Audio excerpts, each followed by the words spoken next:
네.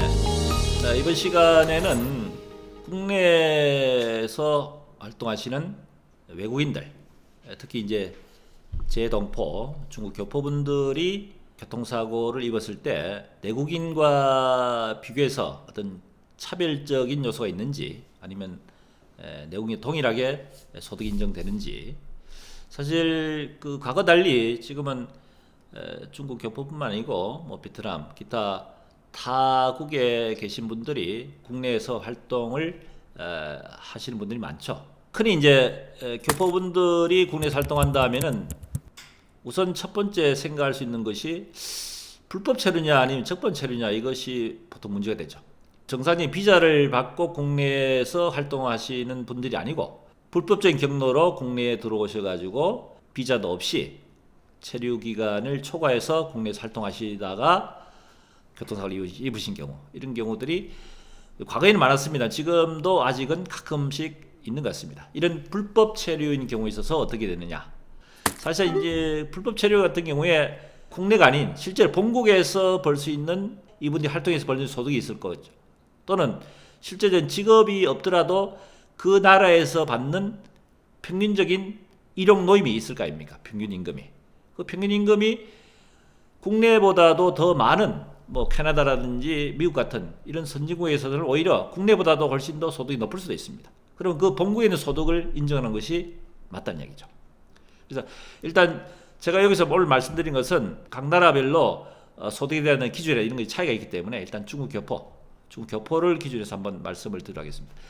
자, 국내에서 활동하는 중국 교포가 사고 났다. 그러면은 이분이 불법 체류 같은 경우에는 말씀드렸다시피 활동할 수 있는 기간이 바로 이제 출국을 명해야 되는데, 바로 출국을 명한 데에서 본국에 있는 소득, 위원회에서 바로 계산하는 것이 아니고 적어도 그냥 객관적이 타당한 상당한 기간, 적어도 향후에 적어도 한 1년 정도 또는 2년 정도 더 활동할 수 있을 것이다는 그냥 예상을 하는 겁니다. 이분이 만약에 근거 안 됐다면. 그래서 개연성 있는 객관적인 타당 기간을 본국 국내 소득으로 인정하고, 국내 소득 이후 그 위에는 위안화에 대한 기준을 해서 본국 소득으로 계산해서 이렇게 산정하고 있습니다. 이것이 불법 체류자에 있어서의 소득 인정입니다. 그 적법한 경우에서 어떠느냐? 비자라는 것이 있겠죠. 그 비자가 기간 내에서는 국내에서 활동하기 때문에 국내에서 직업에 관련된 소득이 있으면 그 소득, 직업이 없으면은 국내에 있는 도시노임 인정하고, 그 비자가 끝나는 그 이후에는 어떻게 되겠습니까? 역시 다시 본국으로 가서 본국에서 활동할 수 있는 그 소득으로 계산할 수밖에 없겠죠. 그래서 비자 만료기간까지는, 적법한 기간까지는 국내에서 활동한 실제로 인정 가능한 소득을 계산하는 거고, 그 이후에는 본국의 소득을 인정한다. 자, 여기서 좀 더 구체적으로 말씀을 한번 드려볼까요? 주로 대체적으로 이제 문제되는 부분, 쟁점되는 부분이 비자 중에서 H2 비자, F4 비자가 가장 쟁점이 되는 것 같습니다. 자, H2 비자, 방문 취업 비자라 그러죠. 통상적으로 이제 국내에 들어오면은 비자 기간이 보통 3년 정도를 줍니다. 그 3년이 지나고 나면, 경과가 나면은 다시 본국으로 이제 갔다가 본국에서 다시 일정 기간, 보통 본국에서 한 6개월 정도 머물다가 6개월 뒤후에는 다시 신청해서 비자를 받고 다시 국내에 들어와서 또 활동하다가 또 비자 완료되면은 3년 뒤에 다시 이제 본국으로 왔다 갔다 할 수 있다는 거죠. 지금까지는 비자가 끝나고 나면 어차피 본국으로 가야 되기 때문에 국내에서 소득 입증이 가능한 소득 같으면 그 소득, 아니면은 국내에 있는 도시노임을 기준에 계산하는데, 그 비자가 완료된 이후에는 다시 본국으로 간다 그랬죠. 그럼 본국으로 간 이후에서는 그 소득을 해서 계산하게 됩니다. 사망사고를 예를 들어 봅시다. 예를 들어 사망사고 같은 경우에는 이분이 지금부터 비자 기간, 국내에서 활동 기간이 앞으로 1년 더 남았다. 그 1년 더 남은 기간 동안에는 국내 소득 인정하고, 그 이후에 나머지 기간, 이분이 50세다. 그럼 50세 이후 65세까지에 대해서는 국내에서 활동하는 기간 이후에는 본국, 중국의 위안화 소득으로 해서 계산을 할 수밖에 없는, 그것이 지금 H2 비자인 경우에 있어서 지금까지에 대한 법원의 입장이었단 말이죠. 자, 그런데 최근에 이제 하급식 판례, 최근도 아니죠. 얼마 전에 이제 하급식 판례, 이런 판례가 있어서 이것이 조금 문제가 됐습니다.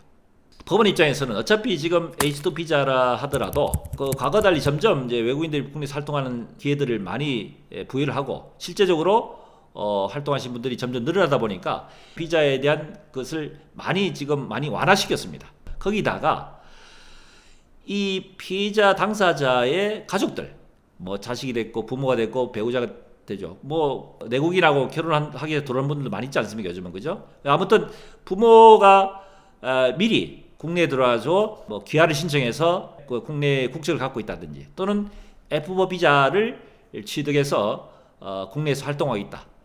자, 이런 경우에 있어서는 피의자 입장에서 굳이 다시 비자 만료된 뒤에 본국에 가서 있더라도 어차피 계속해서 다시 국내에 들어와서 활동할 수 있는 그런 가능성이 충분히 더 높다는 얘기죠. 왜냐하면은 가족들이 국내에서 많이 활동하고 있고 굳이 중국에 들어가서 있는 시간보다는 내 국내에서 활동할 시간이 더 많기 때문에 이런 가족들이 국내에서 거주하면서 활동할 수 있는 분들이 많은 경우에 있어서는 일반적으로 그냥 모든 가족들이 중국에 그냥 있는 그런 경우하고 좀 달리 봐야 되지 않겠냐라는 것이 법원의 입장이었던 얘기죠.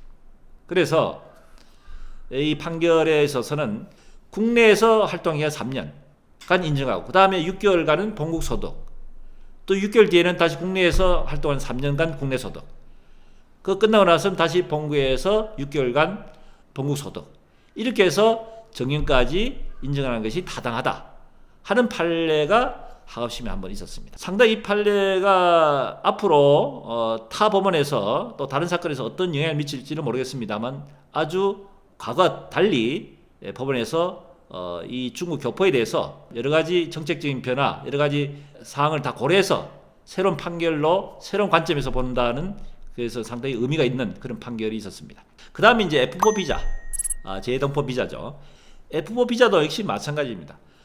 국내에서 비자 기간이 3년 지나고 나면은 다시 재발급 신청해야 됩니다. 그래서 다시 본국에 가든지 재발급 신청을 해야 되는데 F4 비자인 경우에서 과연 이것을 국내 소득을 인정할 것이냐 본국 소득을 인정할 것이냐 하는 것이 문제가 됐는데 점점 법원의 입장은 과거와 달리 F4 비자라는 것은 국내에서 자유롭게 내국인과 동일하게 활동할 수 있는 기회고 또 기간이 만료되면 다시 재신청할 수 있는 충분한 사유가 되고 거기다가 모든 가족들이 중국에서 그대로 활동하고 있고 국내에는 아무도 없다. 이런 경우에는 당연히 본국에 다시 가야 될 사항이 많겠지만은 그렇지 않고 내국에서 활동하는 분들이 거의 가족이 많다고 한다면은 이것은 F4 비자라도 국내에서 계속해서 활동하는 것으로 보는 것이 타당하지 않느냐 하는 것이 법원의 입장이고 여기다가 만 60세가 되면은 자동으로 F4 비자를 신청할 수 있도록 되어 있습니다.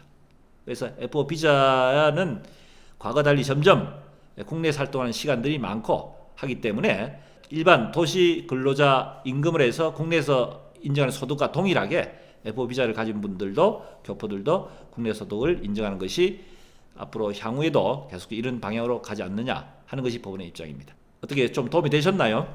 저희들이 다양한 교통사고 관련 다양한 사례들 많이 접합니다만 이런 일반적으로 잘 접하지 않는 사례들도 기회되는 대로 가끔씩 전해드리는 시간을 갖도록 하겠습니다.